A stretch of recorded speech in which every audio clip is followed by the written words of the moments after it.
안녕하세요. 포유환율연구소입니다. 이번 시간에는 연준이 보유하고 있는 자산을 축소하면 미국 내 유동성은 어떻게 될 것이냐 라는 주제를 가지고 나왔습니다. 이 주제를 선정한 이유는 요즘 미국에서 가장 뜨거운 이슈거리가 연준 보유자산 축소입니다.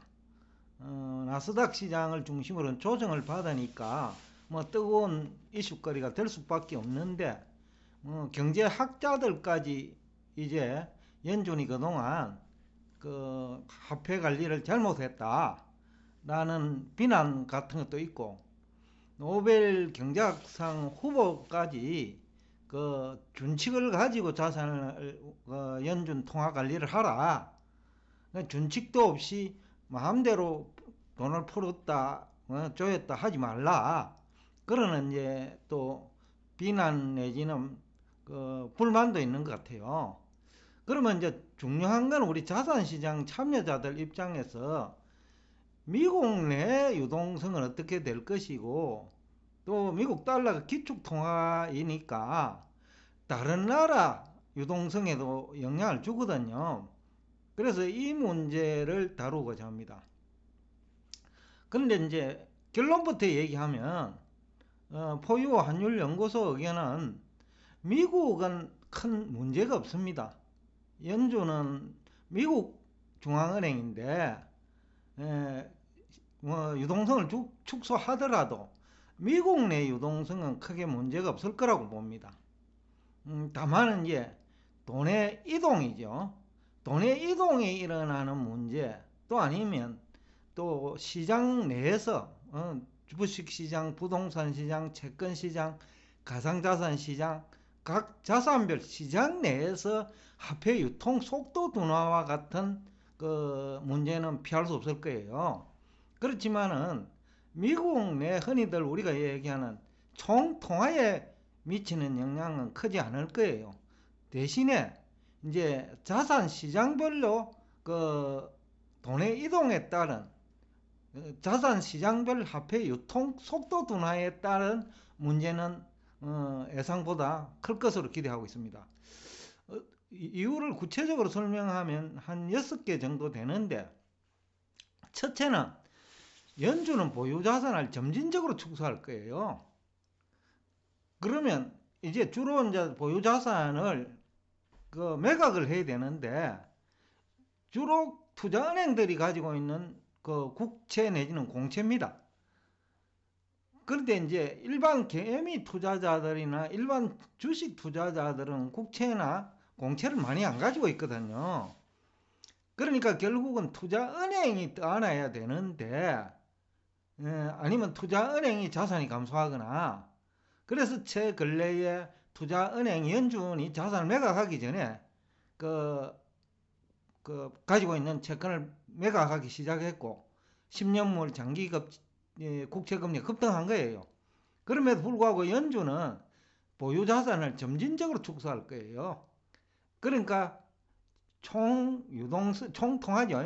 총통화 흡수 속도가 생각만큼 빠르지는 않을 거다. 왜냐하면 갑작스런 축소는 실물 경제와 금융시장에 충격을 주거든요. 그러니까 양적 완화 정책에 배치되는 거죠. 그러니까 경기도 살리면서도 물가를 잡겠다는 뜻이기 때문에 점진적으로 축소할 거라는 겁니다. 그리고 또 기업은 회사채 발행을 통해서 자금 조달할 거예요. 연준이 본격적으로 보유자산을 매각하기 이전에, 왜냐하면 낮은 금리로 자금 조달을 해야 되니까 기업의 회사채 발행을 증가할 거예요. 기업은 회사채 발행이 증가할 거예요. 그러니까 이 경우 총통화는 증가하죠. 중앙은행은 그 돈을 흡수하더라도 회사채는 시중에 풀린 돈에 기초해가지고 회사채 발행하니까 연준이 총통화를 흡수하기 전에 또 다른 총통화가 증가하는 요인이 되죠. 그 다음에 세 번째, 미국 달러, 흔히들 현찰을 이해하는 사람이 많은데, 사실상 국제 무역에서 사용되는 통화는 M2 기준으로 왔다 갔다 해요. 그러니까 한국에서 수출을 하면 그 수출 기업 통장에 들어오는 거는 M2예요. 그 중앙은행이 공급한 현찰이 아니에요. 그러니까 이 돈이 이제는 미국 밖에서 어디로 들어갈까요? 미국으로 들어간다는 거죠. 미국 채권 시장과 기업음 시장으로 1차적으로 들어갈 거예요. 미국 채권 시장도 단기채 시장으로 들어갈 거예요. 왜냐하면 단기채는 만기가 얼마 남지 않았기 때문에 기업음도 마찬가지입니다. 얼마 남지 않은데 금리가 올라가 주면 좋지요. 그리고 만기가 길지 않기 때문에 금리가 조금 더 오르더라도 피해도 크지 않습니다. 특히 일본이나 독일 등 자금이 풍부한 국가 있잖아요. 그런 국가에서 돈이 미국 단기채 시장하고 기업음 시장으로 유입되는 돈도 있을 거다. 이것도 이제 달러 표시 앞에서 수출을 통해서 획득한 총통화지요. 그러니까 M2 개념으로 달러 표시를 가지고 있다는 거죠. 그러니까 이 돈이 이제 미국으로 또 들어가요. 왜냐? 금리가 높거든요, 미국이. 그렇다고 환율만 문제 없다면 걱정할 거 없거든요.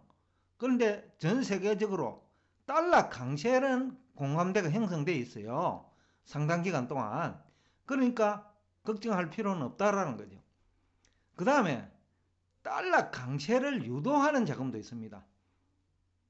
그게 이제 일본계 자금이고 독일계 자금이고 프랑스계 자금인데 그거는 제조업이고 영국은 금융강국이기 때문에 또 파운드화 약세를 유도하고 싶습니다. 왜냐하면 영국 금융시장은 크지 않고 그 유로존 독일, 프랑스, 일본, 미국 등에서 운용하는 자금이 많거든요. 그러니까 영국에서 그 외국의 자산을 운용할 경우 영국 투자은행 입장에서는 영국 파운드가 약세가 되는 게 좋습니다. 왜냐하면 환차익이 발생하거든요. 그러니까 이런 주요국 통합, 그러니까 주요 선진국의 부자 나라에서 미국으로 돈이 유입될 가능성이 높다라는 거죠. 그러니까 자국에서는 이제 달러 유동성이 이제 감소하겠죠. 왜냐하면 미국에 총통화는 정해져가 있으니까요. 정가 추세에 있지만은 특정 국가에 있는 미국 총통화는 미국 달러 표시 총통화는 그리 많지 않거든요. 앞 시간에 제가 얘기했지만은 한국보다도 미국의 GDP 대비 총통화는 70% 이상 작습니다. 그런데 선진국에서 달러 표시 총통화가 미국으로 이동해버리면 해당 국가 통화 가치가 떨어지겠죠. 달러 강세니까요. 그 다음에 연준이 보유자산 중에서는 만기가 얼마 남지 않은 채권이 많아요. 왜냐하면 2009년부터 2021년까지 양적 완화 정책을 했거든요. 그러니까 장기채를 많이 가지고 있다는 거죠. 그런데 그런 채권은 2009년부터 2015년 사이에 그 연준이 확보한 채권은 만기가 거의 다 됐다는 거죠. 그러면 이런 것들은 미국 단기채 시장, MMF 시장에서 흡수됩니다. 그렇기 때문에 또 그 연준이 보유자산을 축소하더라도 그 현찰 달러가 아닌 시중에 풀린 돈에 기초해가지고 연준이 공급한 돈에 기초해가지고 대출이나 신용 창출된 그 총통화거든요. 그것으로 해결한다라는 거죠. 그러니까 연준이 자산을 축소하더라도 미국 내 유동성은 그렇게 감소하지 않을 거다. 그런 분석이 가능하죠. 근데 경제학자들은 대부분 이제 연준에 근무한 경험도 없고 설사 연준에 근무하더라도 로치 교수처럼 스티븐 로치지 하버드게 연준 핵심 부서에 근무 안 하면 통화 부분은 잘 못 몰라요. 통화 이게 굉장히 생각보다 어려운 영역이에요. 우리나라도 그런 분 많잖아요. 경제학을 전공한 사람 중에 그 총유동성이나 화폐에 대해서 제대로 이해가 확실한 사람은 많지 않은 것 같거든요. 많은 것이 아니라 아주 작은 것 같아요. 얘기를 들어보면. 그러니까 이제 연준이 보유자산 중에 그 만기가 얼마 남지 않은 거는 시중에 내다 팔아도 총유동성에 의해서 흡수됩니다. 연준이 공급한 달러에 의해서 흡수되지 않는다라는 거죠. 그 다음에 제일 중요할지도 모르겠는데 여섯 번째가 그 미국 투자은행들 대출 여력이 충분해요. 왜 그렇게 볼 수 있느냐면요. 미국의 화폐 유통 속도는 2007년에는 약 한 15배에서 17배 가까이 됐어요. 그런데 지금의 돈을 많이 풀면서 미국 화폐 유통 속도가 4 내지 5배까지 둔화되어 있어요. 이 얘기는 무슨 얘기냐 하면 투자은행들 대출 여력이 충분하다는 거죠. 그러니까 연준이 그 총통화를 흡수하더라도 대출 여력이 충분하니까 그 미국 내 유동성은 그렇게까지 감소하지 않을 거다. 총유동성은 그런 얘기가 가능하죠.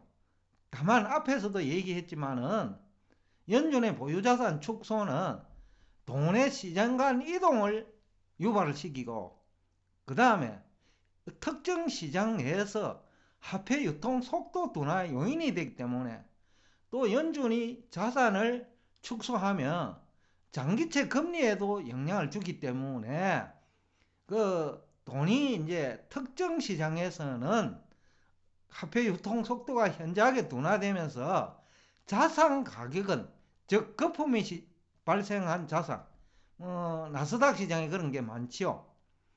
그 다음에 뭐 채권 시장도 BBB 등급이나 그 WB 등급은 너무 과대평가되어 있어요. 그런 것들은 금리가 좀 오를 거다라는 이제 추론은 가능하지요. 그러니까 자산 가격은 등락할 거다. 그러나 우량기업이 발행한 채권이나 지금 현재 수익성이 수반되는 주식들, 가치주, 그리고 부가가치 창출이 확실한 성장주, 이런 것들은 크게 문제가 없을 것이다 라는 분석도 가능합니다. 여하튼 오늘 얘기하고자 하는 것은 미국은 이제 문제는 없을 건데 다른 나라의 이제 달러 유동성이 부족하는 거죠. 왜냐하면 미국 달러는 기축통화 국가이기 때문에 다른 나라 실물 경제와 금융시장에 영향을 주거든요. 그런데 이제 미국 밖에서 문제가 더 크게 발생할 수 있다라는 것이 오늘 제가 여러분과 대화의 요지입니다. 오늘도 끝까지 경청해 주셔서 대단히 감사합니다.